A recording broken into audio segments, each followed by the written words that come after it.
Children, in today's class, I shall start with question number 7 of exercise 13.1. Topic is direct and inverse variation. The question is, suppose 2 kg of sugar contains 9 into 10 to the power 6 crystals. ठीक है, 2 kg sugar में कितने crystals हैं? 9 into 10 to the power 6 crystals हैं. ठीक है, हमें क्या निकालना है? How many sugar crystals are there in 5 kg of sugar and 1.2 kg of sugar. ठीक है, तो हम एज्यूम करते हैं, let the number of sugar crystals in 5 kg sugar be Y2 and the number of sugar crystals in 1.2 kg of sugar is Y3. What is given to us? Given to us is 2 kg sugar contains 9 into 10 to the power 6 crystals. ठीक है, अब हम ये देखते हैं कि ये question direct variation का है भी कि नहीं. अब देखो, ये बोल रहे हैं कि 2 kg शुगर में 9 into 10 to the power 6 crystals होते हैं. तो अगर हमारे पास 5 kg शुगर होगी तो हमारे पास इससे भी ज़्यादा क्रिस्टल्स मिलेंगे हमको. ठीक है ना, तो इसका मतलब क्या हुआ? जैसी क्वांटिटी इंक्रीज़ हुई, यहाँ भी ये इंक्रीज़ हो गए. ठीक है, one quantity increases, other will also increase. So this is a question on direct variation. Okay, तो यहाँ लिखेंगे, since the two quantities very directly,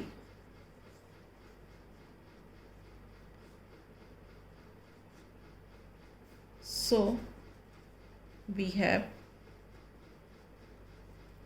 x1 upon y1 is equal to x2 upon y2 is equal to x3 upon y3. ठीक है,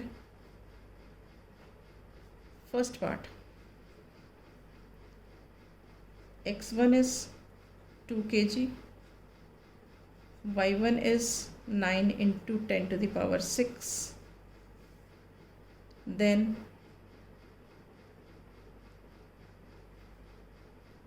x2 is 5 kg and y2 we have to find out. Okay, so we have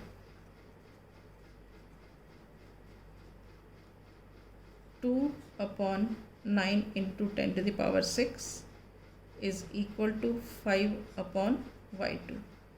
x1 upon y1 is equal to x2 upon y2. ठीक है, अब क्या होगा? Cross multiply. Cross multiply हो गया, क्या होगा? ये y2 इधर जाएगा और ये इधर जाएगा और ये जो 2 है ये नीचे आ जाएगा. So this implies that y2 is equal to 5 into 9 into 10 to the power 6 upon 2. ठीक है, तो 9 5 सा क्या होता है? 9 5 सा is 45 into 10 to the power 6 upon 2. ठीक है, तो अब 45 अपॉन 2 को आप सॉल्व कर लो.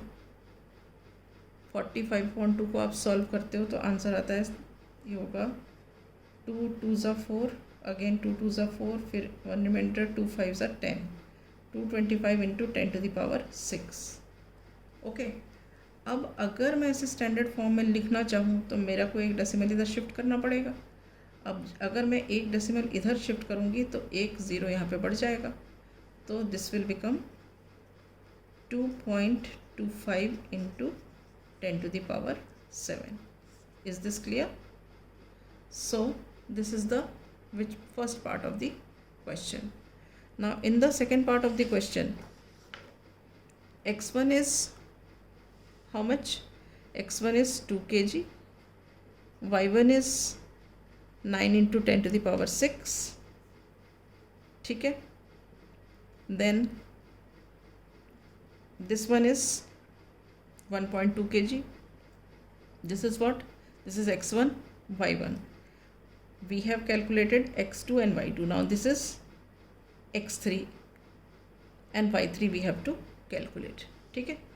So in the next page I am doing it. It is given x1 is 2 kg, y1 is 9 into 10 to the power 6. Okay. Then x3 is equal to 1.2 kg and y3 we have to find out. Okay. So what do we have here? x1 upon y1 is equal to x3 upon y3. तो हम लिखेंगे so we have 2 upon 9 into 10 to the power 6 is equal to 1.2 upon y3. ठीक है. अब ये cross multiply होगा. Cross multiply होगा तो क्या होगा? ये इधर जाएगा, ये इधर जाएगा और 2 नीचे आ जाएगा. तो what you will have? You will have y3 is equal to ये 1.2 into 9 into 10 to the power 6. ये इधर ऊपर चला गया. ठीक है. और ये 2 नीचे आ गया. ओके.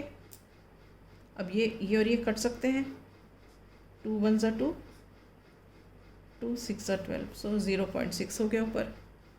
ओके. अब फर्दर ये क्या हो गया? 9 6 ज़ा 54 और एक डेसिमल के बाद पॉइंट लग गया into 10 to the power 6. Is this clear? So this is the answer.